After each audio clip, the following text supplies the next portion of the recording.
Okey, dalam masa yang sama kita pun turut berduka dengan kekalahan skuad under 23 kita ke atas pasukan Vietnam pada hari yang sama, sekaligus meletakkan skuad under 23 Harimau Malaya kita sekarang ni tak berjaya ataupun tak layak untuk ke AFC Asian Cup 2023 setelah lepas tewas ketiga-tiga perlawanan.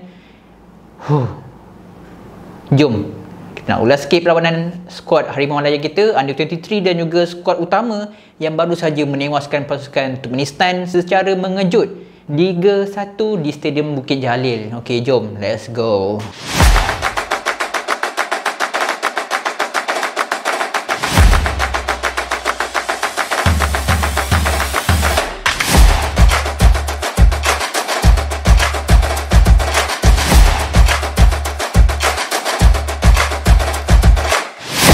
Assalamualaikum, welcome back to Faiz Kamal Studio. Okay, so sekarang kita datang semula, kita back semula kepada kita punya main subtopik channel Faiz Kamal Studio, iaitu football review. Okay, so perlawanan antara kita go through dulu under 23 Okay, aku nak sebut juga, aku nak cakap juga under 23 ni. Aku punya komen lah untuk skuad under 23 kita sekarang ni yang beraksi untuk kelayakan AFC Asian Cup 2023, di mana under 23 berada dalam grup C, okay, bersama dengan pasukan Korea Selatan, Thailand dan juga Vietnam. Okay, semuanya under 23, dan untuk ketiga-tiga perlawanan ni skuad under 23 kita kalah ketiga-tiga perlawanan. Nah, nak kata mengejutkan ke tak mengejutkan ke, aku tak sure macam mana, tapi aku boleh katakan mengejutkan lah. Walaupun kalau nak kata Vietnam kot, Thailand kot, Korea Selatan kot, memang susah nak kalahkan. Okay, tapi macam mana pun aku rasa macam walaupun orang kata memang susah nak kalahkan pasukan-pasukan yang gegasi Asia macam tu kan, aku rasa sepatutnya perlu ada saingan daripada skuad under 23 ketika berlawan dengan pasukan atau negara-negara Asia yang besar macam tu kan. Bila kita tengok balik statistik perlawanan antara ketiga-tiga perlawanan ni, antara lawan Korea Selatan, Thailand dan juga Vietnam, nampak match balance tu hanya ada pada match di antara Malaysia under 23 ni lawan dengan pasukan Thailand. Dengan statistik perlawanan, Malaysia memegang position sebanyak 53%. Manakala ketika lawan dengan Vietnam dan ketika lawan Korea Selatan, statistik tu sangat-sangat rendah. Lawan Korea Selatan, statistik Malaysia pegang bola 31%, lawan Vietnam 29%. Rendah sangat-sangat, tak sampai separuh pun.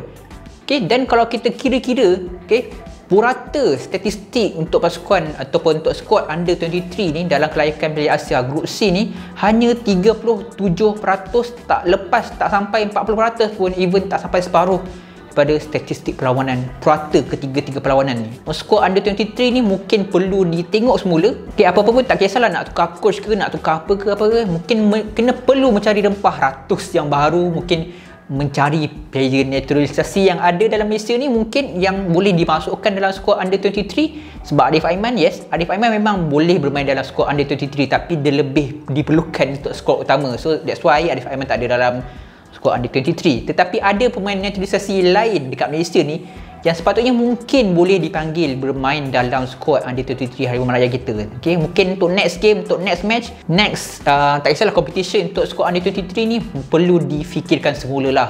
Okay, so habislah untuk under 23. Sikit je aku nak cakap under 23 ni, sikit je. Okay, so sekarang ni kita pergi untuk skuad Harimau Malaya. Skuad utama kita dikendalikan oleh coach daripada Korea Selatan ni, Kim Panggon, Sir Kim. Okay, memang boleh katakan taktikal, corak permainan, segala yang berlaku dalam perlawanan pertama kelayakan Piala Asia, mereka ataupun pasukan Malaysia, pasukan utama berada dalam grup E bersama pasukan Turkmenistan, Bahrain dan juga Bangladesh. Okay, so untuk perlawanan melawan dengan Turkmenistan ni, okay, first sekali lah, korang tahu tak Turkmenistan ni negara dekat mana? Okay, tak pernah dengar? Okay, yang tak pernah dengar, okay, sekarang ni aku tunjuk, kita belajar geografi sikit. Korang jangan skip. Okay, Turkmenistan ni dekat mana? Okay, jom kita tengok. Turkmenistan ni dekat sini. Okay, berdekatan dengan Uzbekistan, Tajikistan, Afghanistan. Okay, berdekatan dengan negara-negara yang ada tan ni lah. Okay, so kat sini lah dia Turkmenistan. Berdekatan dengan Kazakhstan jugalah, apa semua tu kan. So kat sini lah negara dia. So boleh katakan pasukan Turkmenistan ni lebih kurang macam pasukan daripada Timur Tengah lah. Kalau tengok daripada susuk tubuh badan player-player diorang pun memang tinggi-tinggi, babe. Besar-besar. Kalau bahagian forward tu, kita nak comparekan Arif Aiman, Faisal Halim kan, memang kecil, tetapi adanya Arif Aiman dengan Faisal Halim ni memang memberi impact untuk bahagian forward skuad Harimau Malaya kita. Gila, babe. Okay, Aku tengok formation ataupun corak permainan skuad Harimau Malaya kita kan untuk game lawan Turkmenistan ni 3-4 ataupun 3-4-3. Dia menggunakan formation 3-4-3 macam biasa. Defend 3 orang, Dion Kus, Syarul Saad, Anthony Davis. Midfield, Kobe Ong macam biasa lah, dia main kat midfield. Pawi pun main midfield sebelah kanan. Tengah-tengah tu ada Syamil Guti, Azam Aziz. Atas lock, Aaron Lock, Faisal Halim dan juga Arif Aiman. So boleh kata Arif Aiman dengan Faisal Halim ni dia kecil kalau nak comparekan dengan defender pasukan Turkmenistan ni. Tapi Arif Aiman, Arif Aiman ni memang memberikan impact sangat. Kalau nak tanya aku siapa man of the match, aku nak bagi dekat Arif Aiman. Based on aku punya sendiri pendirian aku ataupun based on apa yang aku tengok. Faiz Kamal Studio nak bagi kredit ke Arif Aiman sebagai man of the match. Memang Faizal Halim diberikan kredit tu sebab dia dapat menjaringkan gol, tapi Arif Aiman dia banyak memberikan impact. Kebanyakannya challenge yang dimenangi oleh Arif Aiman tu membuahkan hasil untuk jaringan pertama dan juga jaringan kedua skuad Harimau Malaya kita. First kali gandingan antara Arif Aiman dengan Safari Rasian. Di sebelah kanan tu Arif Aiman buat crossing dan bola tu berjaya ditepis dan Pawi score. Dan jaringan kedua pula Arif Aiman pun berjaya mengambil bola, mencuri bola di kaki player defender Turkmenistan. Yang ni memang aku terkejut. Tiba-tiba je Arif Aiman tu datang daripada tepi. Entah dari mana, daripada ceruk mana dia datang, dia hentam bola tu. Nasib baik tak fall. Dia berjaya menang bola tu. Faisal Halim buat counter. Jaringan gol kedua Malaysia. So daripada sinilah aku nampak Arif Aiman ni memang baik lah. Mungkin disebabkan kalau kita tengok perlawanan sebelum ni antara JDT dengan pasukan Yusof Hundir kan, TMJ ada cakap aku nak kau jadi lebih agresif. Mungkin benda tu yang bermain dalam fikiran Arif Aiman. Aku ingat pesanan TMJ, aku kena jadi lebih agresif. Nampak tak sekarang ni impact Arif Aiman dalam JDT tu dibawa masuk dalam skuad kebangsaan kita. Dia punya agresif tu memang baik lah. Nampak lebih matang, lebih mecet. Sebab itulah aku rasa dia lebih diperlukan. Arif Aiman ni lebih diperlukan dalam skuad utama, bukan under 23. So itu selesai untuk Arif Aiman. Dan untuk bahagian forward ni aku nak kata untuk bahagian forward Darren Lock. Memang Darren Lock dia tak dapat jaringkan gol, tapi ada yang Darren Lock kat depan tu dia mengkucah kacirkan ataupun dia meresahkan barisan pertahanan ataupun middle third pasukan Turkmenistan ni dengan ada Darren Lock tu. Sebab tu dalam video sebelum ni aku cakap aku lebih percaya ataupun aku lebih suka Darren Lock ataupun Syafiq Ahmad berada di bahagian forward, center forward tu lah berbanding dengan Di Paula. Tapi Di Paula pun diturunkan pada separuh masa kedua, minit-minit akhir 80 macam tu kan. So tak ada masalah lah. Memang Di Paula pun aku cakap macam ni, Di Paula tu ada kegunaan dia juga. Kim Panggon perlu cari masa yang sesuai, masa yang tepat untuk turunkan Di Paula tu. So itu selesai bahagian forward. Midfield, apa jadi ni? Azam Aziz, Syamil Kuti. Baik babe. Terkejut aku tengok Syamil Kuti tu. Dia punya gameplay memang baik lah. Gandingan Syamil Kuti dengan Azam Aziz di bahagian tengah ni mengejutkan lah. Dominasi bahagian tengah untuk separuh masa pertama tu memang sangat-sangat baik. Dan ada juga peluang yang berjaya di-create oleh daripada bahagian tengah kan, di mana Syamil Kuti dapat memenangi satu fall. Dia hantar bola free kick dengan cepat kan, dan masa tu Malaysia terbuat counter attack. Tapi masa tu lepas buat crossing, Darren Lock tak berjaya buat tapping tepat masuk ke dalam gol kan. Gandingan daripada bahagian tengah ni untuk bahagian forward memang kenalah. Kalau chemistry tu memang kena.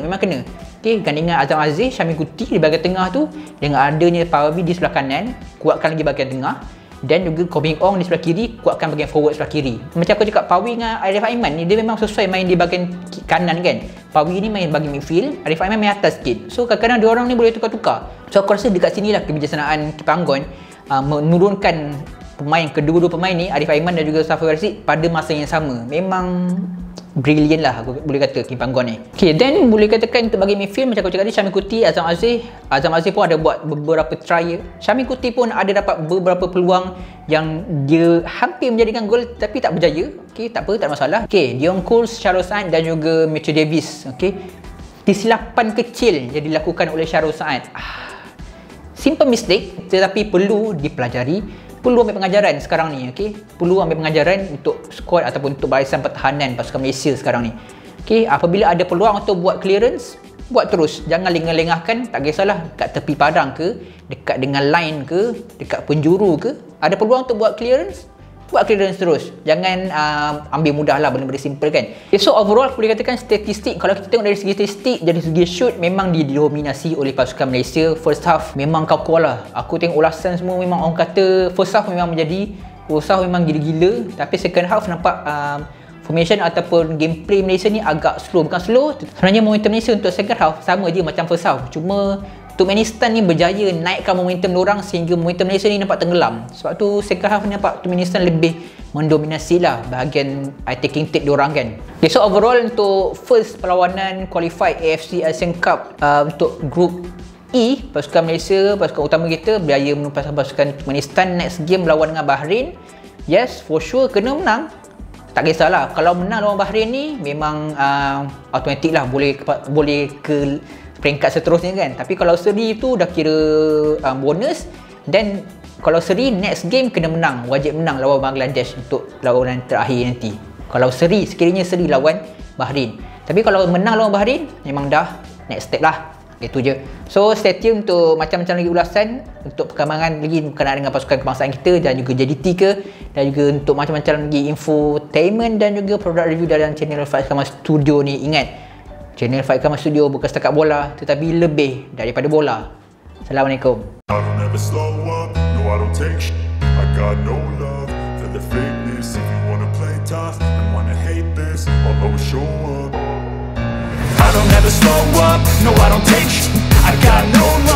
for the fakeness. If you wanna play tough,